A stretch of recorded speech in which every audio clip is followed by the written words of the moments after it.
Nervesystemet er den informationsvej, mennesket bruger for at forstå og reagere på de ting, der sker indeni og uden for vores krop. Nervesystemet er et netværk af nerveceller, også kaldet neuroner. Informationen, der laves og sendes ud af neuronerne, består i både elektriske og kemiske signaler. En neuron består af 3 dele. Den ene del er cellekroppen, også kaldet soma. Den kan være fra 0,04 til 0,1 mm stor. Her finder vi, som i andre celler, en cellekerne med DNA, mitokondrier, ribosomer osv. Men der mangler også organeller, der gør, at nerveceller ikke kan dele sig. Hver sekund mister vi en nervecelle, og den bliver ikke erstattet.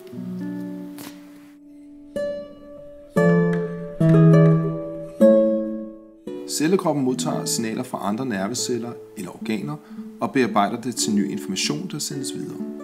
Det nye signal sendes ud i en lang cellearm, der kaldes for akson.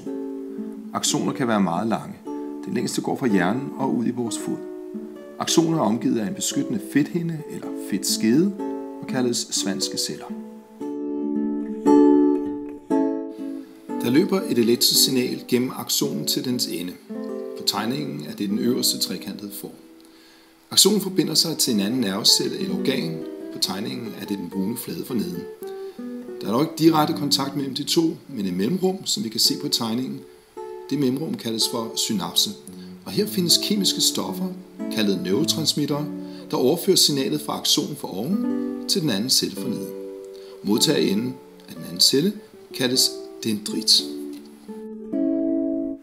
Hvordan fungerer nervesystemet? Vi rører for eksempel en spids genstand. Det opfanges af en sansecelle i hånden, der giver besked til nærmeste nervecelle. Igennem nervecellen løber nu et elektrisk signal til hjernen. I hjernen er der 100 milliarder nerveceller cirka. Hver nervecelle modtager besked fra op til 10.000 andre nerveceller. Her modtager en af dem blandt andet information om smerten i hånden og bearbejder til information om at trække hånden væk. Vi ser, at denne information, det ene elektriske signal, bliver sendt gennem aksonen her. Gennem de svanske celler, eller den såkaldte fedtskede, videre ud til aksonenden, hvorfra det skal videre til en anden nervecelle. Det sker gennem synapsen, hvor vi har neurotransmitteren, altså de kemiske stoffer, der overfører til dendritten, det vil sige modtagerenden af den anden nervecelle. Ikke alle nerveceller udløber i andre nerveceller. Nogle af dem udløber også i muskler, som her til venstre, eller organer, som her i midten. Nervesystemet består af centralnervesystemet og det perifere nervesystem. Centralnervesystemet består af hjerne og rygmarv. Perifere nervesystem består af hjernenerver, der går fra hjernen ud i ansigt, bryst og bughule.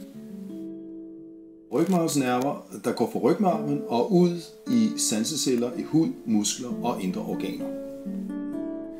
Det perifere nervesystem deles i det somatiske nervesystem og det autonome nervesystem.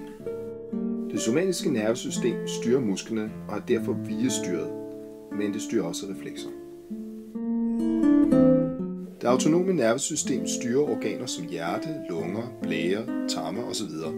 Det autonome nervesystem er ubevidst, det styres ikke af vores vilje, det styres til gengæld af den ældste del af hjernen. Endelig består det autonome nervesystem af det sympatiske nervesystem og det parasympatiske nervesystem. Det sympatiske nervesystem, som vi ser på tegningen til højre, skaber aktivitet i organerne, f.eks. ved at få hjertet til at slå hurtigere. Det parasympatiske nervesystem, som vi ser til venstre på tegningen, får omvendt organerne til at slappe lidt mere af, f.eks. ved at sænke hjertets pulsslag. Det gælder dog ikke i alle tilfælde.